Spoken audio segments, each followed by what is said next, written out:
Hello दोस्तों, स्वागत है आप सभी का अपने यूट्यूब चैनल आर के क्लासेस बाय सचिन पे। आज हम इस वीडियो में पढ़ेंगे टॉप मोस्ट इंपॉर्टेंट 50 क्वेश्चन जो कि पॉलिटी के हैं। कैसे रहेंगे क्वेश्चन, देखिए इस तरह से हम कुछ क्वेश्चन पढ़ेंगे और सारे क्वेश्चन ये पीवाईक्यू हैं।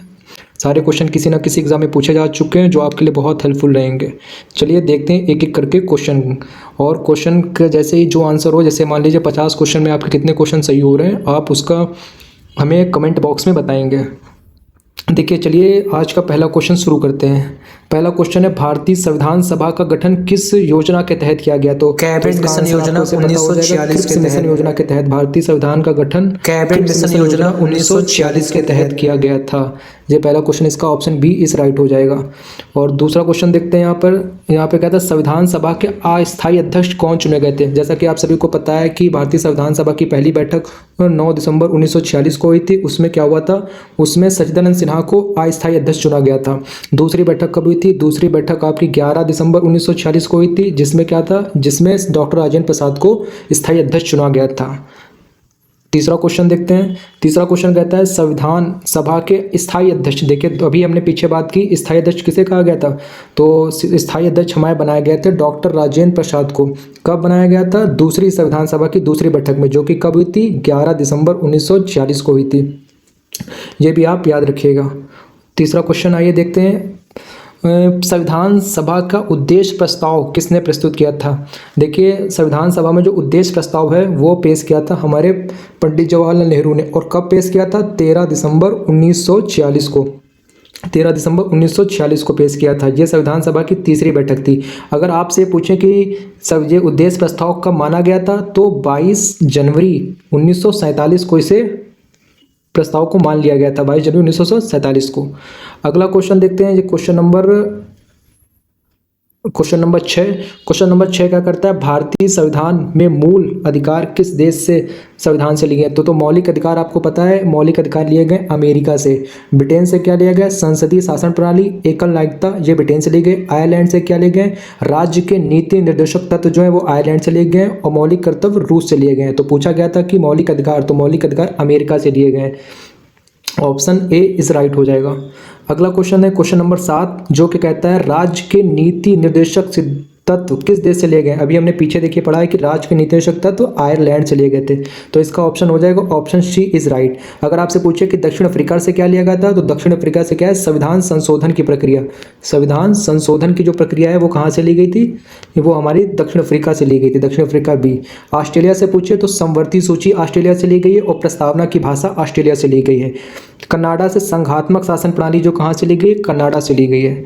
अगला क्वेश्चन यहाँ पे दिया गया है कि भारतीय संविधान के मूल कर्तव्य कहाँ से लिए गए, यानी मौलिक कर्तव्य की बात हो रही है। तो मौलिक कर्तव्य नहीं बच्चा, मौलिक कर्तव्य ये नहीं पूछा गया कि मौलिक कर्तव्य को किस संशोधन द्वारा जोड़ा गया था। तो हमें पता है कि जो मौलिक कर्तव्य हैं, मूल संविधान में कोई भी कर्तव्य नहीं थे।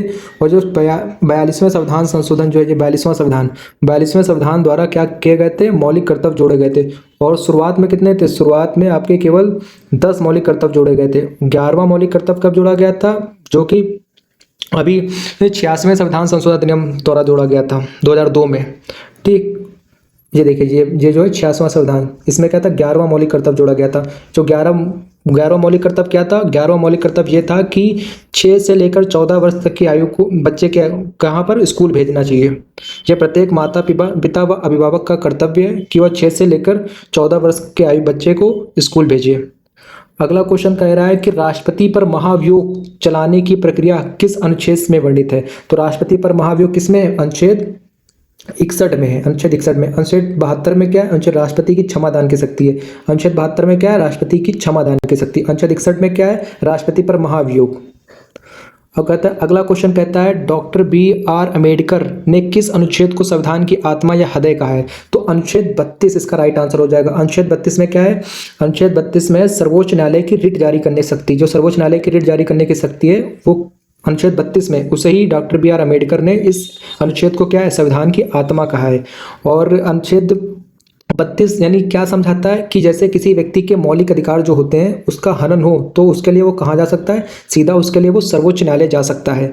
अगर आपको ये PDF पूरी चाहिए तो हमारे RK क्लासेस का जो टेलीग्राम चैनल है उस पर आपको ये PDF पूरी मिल जाएगी, आप इससे दोबारा रिवीजन कर सकते हैं। और अगला क्वेश्चन देखिए यहाँ पे क्या कह रहा है कि संविधान में संशोधन की संसद की शक्ति किस अनुच्छेद में वर्णित है। तो ऐसे संविधान में संशोधन किस अनुच्छेद के तहत किया जा सकता है, तो इसका अनुच्छेद 368 अनुच्छेद 368 के तहत क्या होता है, संविधान में संशोधन किया जा सकता है। अनुच्छेद 360 क्या है, ये वित्तीय जो आपातकाल होता है, वित्तीय आपातकाल, ये वित्तीय आपातकाल से संबंधित है। अनुच्छेद 352 क्या है, ये राष्ट्रीय आपातकाल से संबंधित है। अगला क्वेश्चन दिया है कि भारत में अब तक की कितने बार वित्तीय आपातकाल यानी फाइनेंशियल इमरजेंसी कितने बार लागू हो चुकी है, तो अब तक की भारत में एक बार भी फाइनेंशियल नहीं लागू हुई है, मतलब वित्तीय आपातकाल भारत में एक बार भी नहीं लगा है। अगला क्वेश्चन कह रहा है कि लोकसभा का सदस्य बनने के लिए न्यूनतम आयु कितनी होनी चाहिए, 18 वर्ष, 21 वर्ष, 25 वर्ष या 30 वर्ष। तो आपको बता दें कि लोकसभा का सदस्य निर्वाचित होने के लिए आपकी उम्र 25 वर्ष होनी चाहिए। अगर यहीं पर ये पूछता राज्यसभा का, तो राज्यसभा का सदस्य निर्वाचित होने के लिए 30 वर्ष होनी चाहिए। राष्ट्रपति का पूछता, राष्ट्रपति, उपराष्ट्रपति और राज्यपाल, इन सब के लिए 35 वर्ष होनी चाहिए। राष्ट्रपति, उपराष्ट्रपति और राज्यपाल तीनों रहा है, इससे भी आप याद कर सकते हैं। तो उसकी उम्र कितनी, 35 वर्ष होनी चाहिए। अगर विधानसभा के सदस्य का पूछे तो विधानसभा के सदस्य को निर्वाचित होने की उम्र भी 25 साल ही होती है। और विधान परिषद की कितनी होती है, विधान परिषद की होती है 30 साल। फिर से एक बार इसको बता सकते हैं कि जैसे अगर राज्यपाल का पूछे तो राष्ट्रपति, राज्यपाल और उपराष्ट्रपति, ये तीनों जो है इनकी 35 वर्ष होती है। इनकी एज कितनी होगी, इनकी एज होगी 35 वर्ष। लोकसभा का पूछे, लोकसभा का 25 वर्ष, राज्यसभा का पूछे 30 वर्ष, और अगर इसका पूछे विधानसभा का पूछे तो 25 वर्ष, और विधान परिषद का पूछे तो 30 वर्ष। अगला क्वेश्चन कह रहा है कि राज्य के सदस्यों का कार्यकाल कितना, राज्यसभा के सदस्यों का कार्यकाल कितने वर्ष का होता है। यहाँ पर उसने ये नहीं पूछा कि निर्वाचित होने की उम्र कितनी होती है, पूछ रहा है कि सदस्यों का कार्यकाल, तो राज्यसभा के सदस्यों का कार्यकाल 6 वर्ष का होता है। Option B is right. अगला क्वेश्चन कह रहा है समवर्ती सूची की अवधारणा किस देश से ली गई। तो अभी हमने बात की थी, समवर्ती सूची की अवधारणा ऑस्ट्रेलिया से ली गई है। Option A is right. Canada से क्या लिया गया, संघात्मक शासन प्रणाली कनाडा से ली गई है। एकल नागरिकता और विधि का शासन ब्रिटेन से लिया गया है। और राष्ट्रीय आपातकाल किससे लिया गया, जर्मनी से लिया गया। अगला क्वेश्चन कह रहा है कि भारतीय संविधान की कौन सी अनुसूची में भाषाओं से है, तो 8वीं अनुसूची। भारतीय संविधान में 8वीं अनुसूची में कितनी, 22 भाषाओं से संबंधित है, ये याद रखिएगा आप। 9वीं अनुसूची क्या है, ये क्या जमींदारी प्रथा से रिलेटेड है। और 10वीं सूची क्या है, ये दल बदल विरोधी कानून से संबंधित है, ये दल बदल विरोधी कानून से संबंधित है। और क्या स्वतंत्र भारत के पहले कानून मंत्री कौन थे। कानून मंत्री की जगह अगर आपसे ये विधि मंत्री भी कहे, कहीं कहीं क्वेश्चन में विधि मंत्री कह देता है, तो उसका भी आंसर क्या होगा, B R Ambedkar. Option B is right. अगला क्वेश्चन देखते हैं कि पंचायती राज संस्था को किस संविधान संशोधन द्वारा संवैधानिक दर्जा दिया गया। तो पंचायती राज संस्था को 73वां संविधान संशोधन अधिनियम, जो कि कब हुआ था, 1992 में हुआ था। इसके तहत क्या हुआ था, पंचायती राज संस्था को संवैधानिक दर्जा दिया गया था। अगला क्वेश्चन कह रहा है कि संविधान के किस अनुच्छेद के तहत राष्ट्रपति को अध्यादेश जारी करने की शक्ति प्राप्त है। तो राष्ट्रपति को अध्यादेश जारी कर सकता है अनुच्छेद 123 के अनुसार। Option A is right. अनुच्छेद 123 के अनुसार क्या कर सकता है, राष्ट्रपति को अध्यादेश जारी करने की शक्ति है। और अनुच्छेद 213 में क्या है, जिससे क्या होता है, राज्यपाल को अध्यादेश जारी करने की शक्ति। और अनुच्छेद 72 में क्या है, राष्ट्रपति की क्षमादान की शक्ति। राष्ट्रपति की क्षमादान की शक्ति किसमें, अनुच्छेद 72 में। ये भी आप याद रख सकते हैं। अगला क्वेश्चन क्या, प्रारूप समिति के अध्यक्ष कौन थे, ड्राफ्टिंग कमेटी के। तो प्रारूप समिति के अध्यक्ष कौन थे, तो प्रारूप समिति के अध्यक्ष हमारे बी आर अम्बेडकर थे। अगर हम आपसे पूछें कि प्रारूप समिति में कितने सदस्य थे, टोटल 7 सदस्य थे प्रारूप समिति में। अगला क्वेश्चन कह रहा है कि भारत का पहला राष्ट्रीय आपातकाल किस वर्ष घोषित हुआ। तो आपको पता होना चाहिए, भारत और चीन के युद्ध जब हुआ था 1962 में, तब भारत का पहला राष्ट्रीय आपातकाल घोषित हुआ था, यानी 1962 इज राइट। 1962 सही उत्तर हो जाएगा।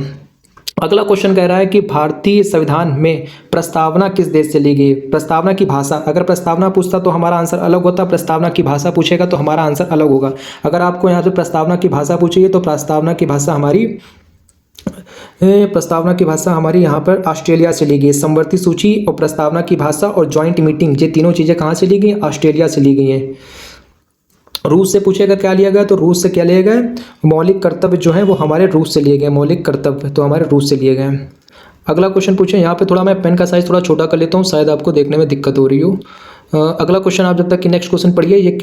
नेक्स्ट क्वेश्चन कह रहा है कि अनुच्छेद 21A किस आयु वर्ग के बच्चों के लिए लागू हुआ। तो इसका आंसर क्या हो जाएगा, अनुच्छेद 21 से 6 से लेके 14 वर्ष के आयु के बच्चों के लिए लागू हुआ।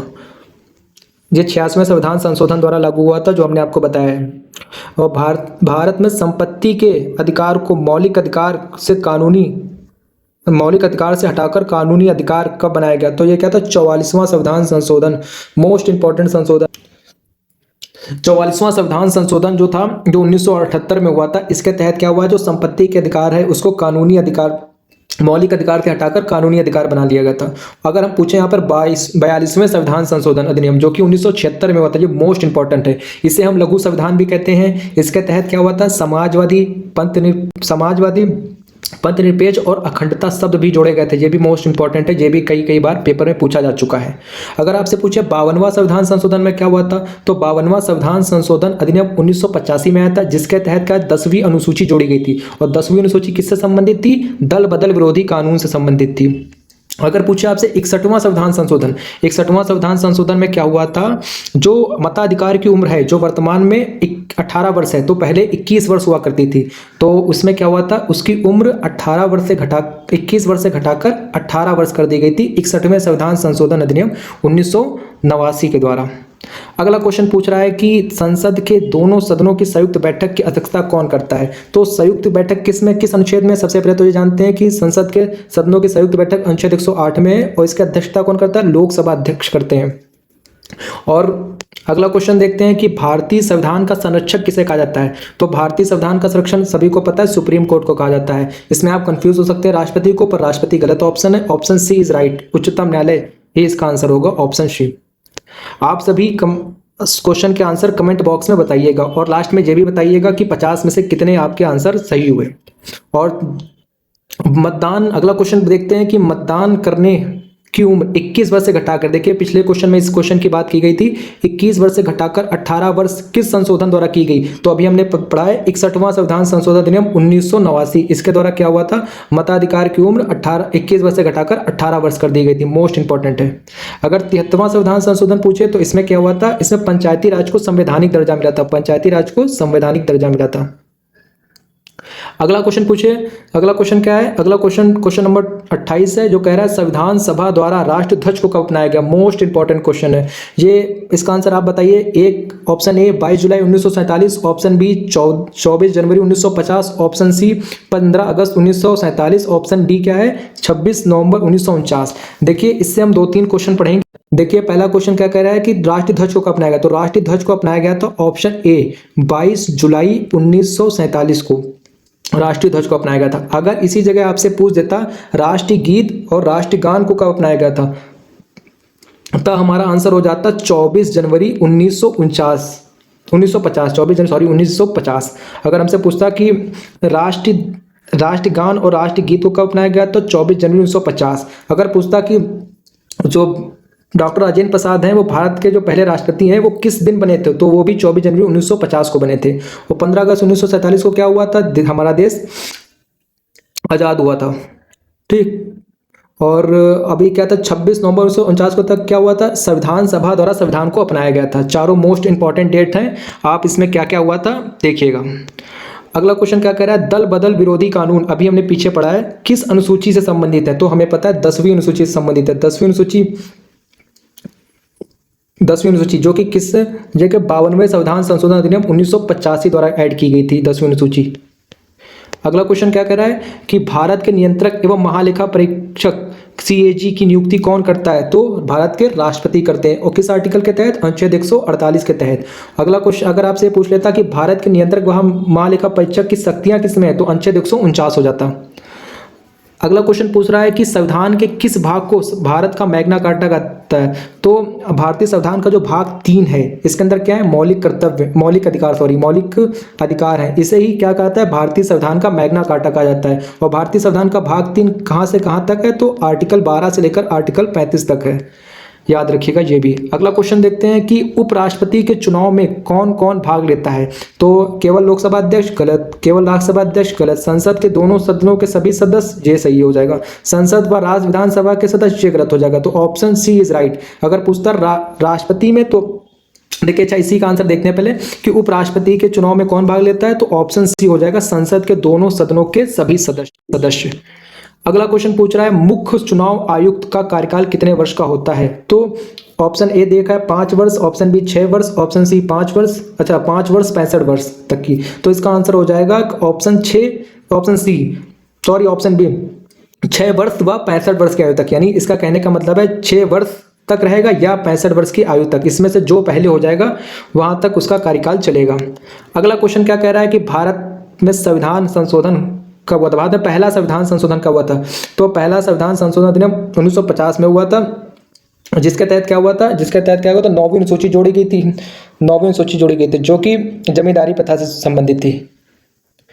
और कहता किस अनुच्छेद के तहत राष्ट्रपति क्षमादान दे सकते हैं? तो अनुच्छेद, राष्ट्रपति की क्षमादान की शक्ति किसमें? अनुच्छेद 72 में। अगर ये पूछ लेता, बताइएगा और कमेंट में कि अगर ये पूछ लेता कि राज्यपाल की क्षमादान की शक्ति किस अनुच्छेद में है, ये इस क्वेश्चन का आंसर आपको कमेंट बॉक्स में बताना है।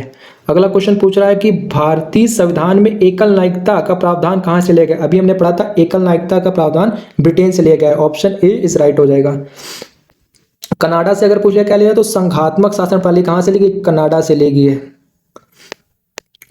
अगला क्वेश्चन पूछ रहा है कि संघ लोक सेवा आयोग यूपीएससी के अध्यक्ष की नियुक्ति कौन करता है? भारत के राष्ट्रपति, भारत के मुख्य न्यायाधीश, प्रधानमंत्री, गृह मंत्री। तो यूपीएससी के अध्यक्ष की नियुक्ति कौन करते हैं? राष्ट्रपति करते हैं। ऑप्शन ए आपका राइट हो जाएगा। अगला क्वेश्चन पूछ रहा है कि संसद का कोई सदस्य बिना बताए कितने दिनों तक अनुपस्थित रह सकता है? तो उसकी सदस्यता समाप्त हो जाएगी। अगर ये आप बहुत इंपॉर्टेंट क्वेश्चन है, अभी एसएससी में शायद 2-3 एग्जाम में पूछा जा चुका है, तो इसका आंसर हो जाएगा 60। अगर कोई व्यक्ति 60 दिन तक बिना बताए अनुपस्थित रहता है तो उसकी सदस्यता समाप्त हो सकती है।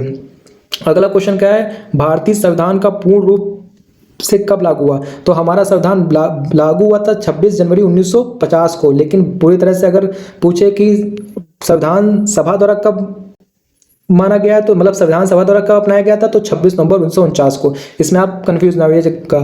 क्वेश्चन पूछ रहा है कि भारतीय संविधान का पूर्ण रूप से कब लागू हुआ, तो इसका आंसर हो जाएगा 26 जनवरी 1950। अगर पूछता संविधान सभा द्वारा कब लागू, मतलब कब अपनाया गया, तब होता 26 नवंबर 1949। अगर धन विधेयक केवल किस सदन में पेश किया जा सकता है? तो आप सभी को पता है धन विधेयक केवल और केवल लोकसभा में पेश किया जा सकता है। अनुच्छेद 17 किससे संबंधित है? अगला क्वेश्चन पूछ रहा है कि अनुच्छेद 17 किससे संबंधित है? तो अनुच्छेद 17 अप्रस्तुतता यानी छुआछूत से संबंधित है। अगला क्वेश्चन पूछ रहा है कि संविधान के सर्वोच्च न्यायालय के न्यायाधीशों की सेवानिवृत्ति की आयु कितनी होती है? तो सर्वोच्च न्यायालय के न्यायाधीशों की उम्र कितनी होती है? अगर उसका पूछता तो 62 वर्ष थी। उच्च न्यायालय की 62 वर्ष, उच्चतम न्यायालय की 65 वर्ष होती है। Option C is right. Bharat का प्रथम नागरिक किसे माना जाता है? भारत का प्रथम नागरिक भारत के राष्ट्रपति को माना जाता है। आपके लिए क्वेश्चन है, आपको बताना है कि भारत का द्वितीय नागरिक, दूसरा नागरिक किसे माना जाता है? और किस संविधान संशोधन में मिनी संविधान संशोधन कहा जाता है? तो 42वां संविधान संशोधन अधिनियम 1976 को क्या कहते हैं? इसे हम मिनी संविधान कहते हैं। इसके तहत इसमें बहुत सारी चीजें ऐड हुई थी। जो हमारे मौलिक कर्तव्य हैं, मूल संविधान में कोई भी मौलिक कर्तव्य नहीं था। 42वें संविधान संशोधन द्वारा 10 मौलिक कर्तव्य जोड़े गए थे। और क्या था? समाजवादी, पंथ निरपेक्ष, अखंडता शब्द जोड़ा गया था। मोस्ट मतलब इंपॉर्टेंट है ये 42वां संविधान संशोधन अधिनियम 1976। अगला क्वेश्चन पूछ रहा है समान नागरिक संहिता का उल्लेख किसमें है?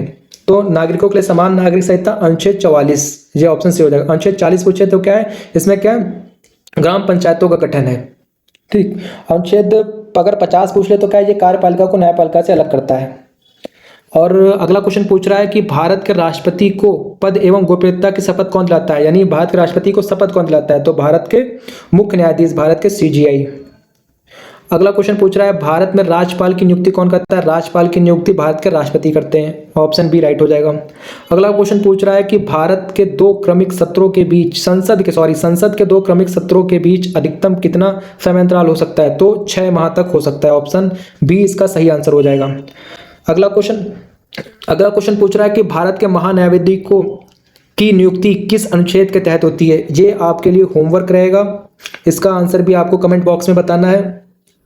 अगला क्वेश्चन बढ़ते हैं। अगला क्वेश्चन पूछ रहा है वित्त आयोग के गठन का प्रावधान किस अनुच्छेद में है? तो वित्त आयोग किसमें है? वित्त आयोग अनुच्छेद 280 में है। ऑप्शन बी इज राइट हो जाएगा। इस वीडियो में इतना ही। अगर वीडियो अच्छी लगी हो तो चैनल को सब्सक्राइब और वीडियो को लाइक कीजिएगा। ओके, नमस्कार, धन्यवाद।